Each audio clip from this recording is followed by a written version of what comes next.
What's up, everybody? This is Cool Dude, and welcome back to another cool review. And with Godzilla vs. Kong right around the corner, and I am very excited for it. Today we're going to be going over a sort of recent film. I mean, it was released in 2017. Now it's 2021. I can't believe how it's already like 5 years old. It's 5 years old, right? Am I doing math right? Whatever. Anyway, it's 5 years ago, and yeah, it's just crazy how old the time goes, man. It just feels like Kong Skull Island was like what? Like, it feels like it was just over a year ago, and now it's like 5. Oh my god. Kong Skull Island, which was, of course, the second film in the Monsterverse, after the relative success of Godzilla 2014. This movie came out, and it's an interesting one. So, basic premise right now is Bill Randa, played by the great John Goodman, has a very keen interest in monsters. Like, he believes that monsters exist in this world, and he wants to set out to prove it. And when he gets an opportunity, when he hears about this mysterious island called Skull Island, he gets an opportunity. He brings Captain James, played by Tom Hiddleston, and a scientist named I don't remember her name, but Brie Larson's character, and Packard, played by Samuel L. Jackson, and his men. They bring him onto helicopters, they put him on a boat, and they fly off to Skull Island, where chaos ensues. They come across the big, giant King Kong, the eighth wonder of the world. They actually don't call it that in the movie, but it's still the eighth wonder of the world to me. But, and he's massive. He's a massive gorilla. And of course, like idiots, like in every monster movie, they shoot at the monster. Because, if I saw a 100-story gorilla, I would totally just shoot at it. I got a death wish, just... People are stupid sometimes in movies. But yeah, of course, that doesn't work, and they all get stranded on the island, and the rest of the movie is pretty much them trying to get off this island with, monsters, and then Kong, as this big, gigantic hero, defender of Skull Island, against, skull crawlers, and these giant spider bugs, which are disgusting, all sorts of hijinks. And they also come across this survivor on the island named Hank Marlowe, played by John C. Reilly, who helps them out as well with the natives there, too, from, the King Kong movies. So, this is probably the least King Kong-y of the King Kong reboots. Because I can see why, because it's supposed to be like a Godzilla movie, and obviously you can't have the original King Kong story, because, spoiler alert for those of you who don't see King Kong, he kind of dies at the end. Yeah, he's not coming back. So, I can see why they need to change up the story a little bit, which, yeah, it does kind of reduce it to a monster action flick, which... I don't know, for me, King Kong has always been a tragic anti-hero to me, and so I've always preferred that version of him more than this, but I'm not upset with it, I'm not upset with this change, because it makes sense in the context of the Monsterverse, and it still makes for a good movie, it still makes for a fun movie. So, let's get to the pros first. Pro number 1, visuals. Oh my god, they're outstanding.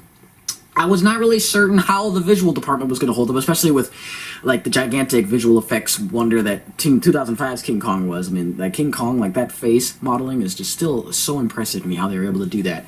But no, this one still manages to be really good. The size proportions are amazing in this movie. They surprisingly move very believable. King Kong looks amazing in this. Not as amazing as Andy Serkis's King Kong, but he still looks really good for his size, and they got the individual hair particles. It's so good. And all the individual monsters, they have their own unique little designs, and they own, weird, disgusting, features on them, and it's so cool to see. With the skull crawlers, which are like the dinosaur kind of things on the island, they have these sunken, really small eyes. I didn't even see them at first when I was watching it. These weird sunken eyes, and they have these giant skeleton heads, and it's awesome to see that, detail come on the screen. It's so cool.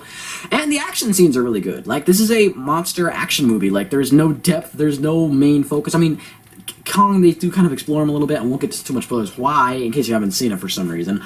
But... there's really not much to this movie, compared to the other King Kong movies, it's really not that much extra layer to pull apart. But that being said, it's not that it's not a fun movie, because it's really fun, because you get to see a lot of monster action flicks, and there's so much variety to them. 1 minute they'll see them fighting giant spiders, and then they'll be King Kong fighting these things, and just all sorts of different action set pieces that never could become boring or stale, that's really, so that I really give props to that. Also, the actors are really good. Funny how a lot of them are Marvel actors. I mean, you got Loki, Nick Fury, Captain Marvel, and that one dude from Nova Corps all in the same movie.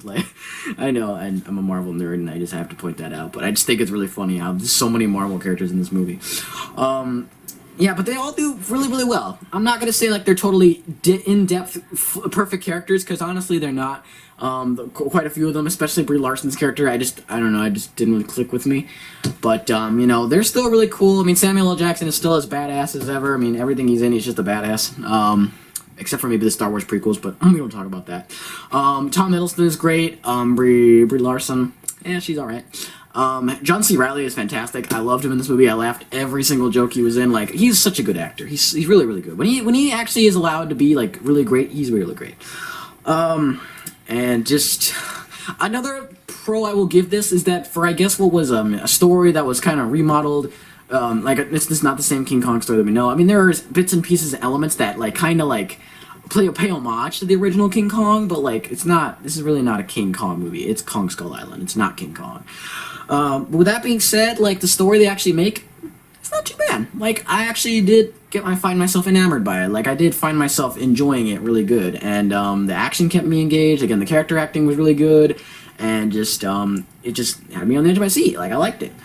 That being said, there are some cons that I feel like needs to be addressed about this movie, because this movie is honestly not perfect, and I'm one of those people that actually does like the first Godzilla movie. I don't care if Godzilla's not in it for very long. I still think it was really well done in that regard, but that's a whole nother argument. But anyway, compared to this one, I feel like this one's like, it's still like better than King of Monsters for me.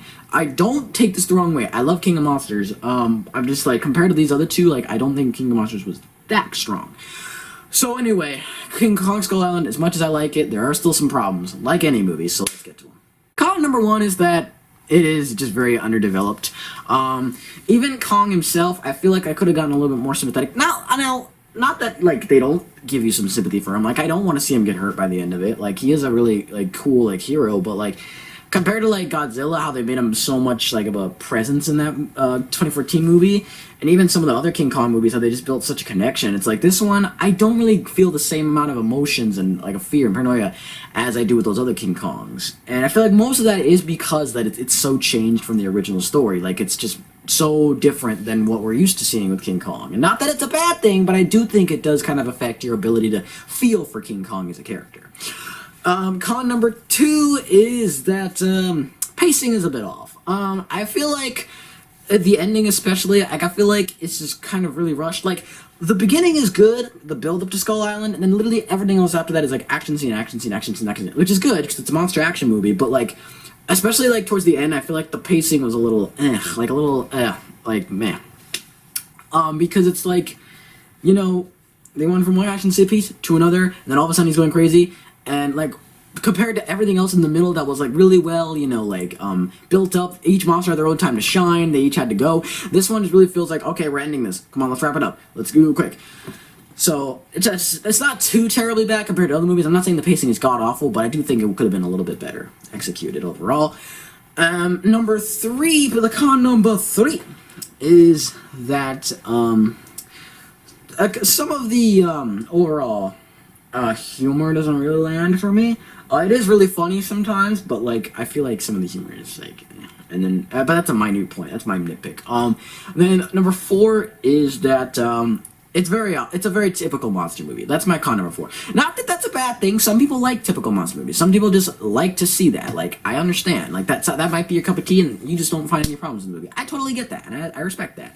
But for me, I would have liked a little more. Like, I would have liked a little more. Like, it did make me feel for Kong, and I am excited to see him fight Godzilla in Godzilla vs. Kong, but, like, I wanted something more out of the experience, if that makes sense. Like, it was a fun action movie, but then I'm like, that's it? Like, that's all you're gonna give me? And then a post-credit scene with, like, Godzilla?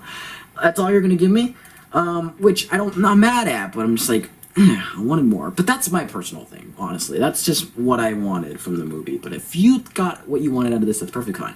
Overall, I'd give this a 4. I'd give this a 4 Kongs out of 5. 4 Kongs out of 5. This movie is honestly a fun action movie. It's not one of the best King Kongs. I don't think it's the best King Kong adaptation ever. It's not at all a King Kong adaptation. It's the Monsterverse Kong. But it's a fun monster movie with some really good acting, some really good action sequences, some really well animated monsters and CGI. Granted, the pacing can be a bit off, the humor sometimes doesn't land, and I do feel like some of the characters are a wee bit too underdeveloped for me to make me, feel it, like, have much of a punch. Hank Marlowe was great, but I feel like some of the other characters, it's like, some of their emotional delivery is weird. But I do love Marlowe's story, I will give it that. But everyone else is kind of, which I guess explains why they're not in Godzilla vs. Kong, but that's another point. So, overall, it's a really good movie, and I do recommend it, even if you're a King Kong fan.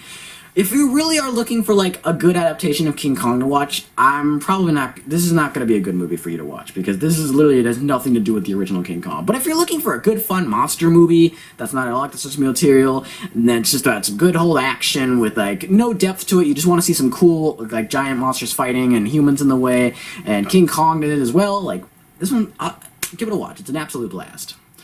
And with that being said, that's going to wrap it up for this video. Hopefully you guys enjoyed. If you did, leave a like, and just let me know in the comments what you think of Kong Skull Island, what your opinions are. And even if you haven't watched King Kong Skull Island and you don't care and you just want to leave me a comment about anything, any crap you want, I don't care.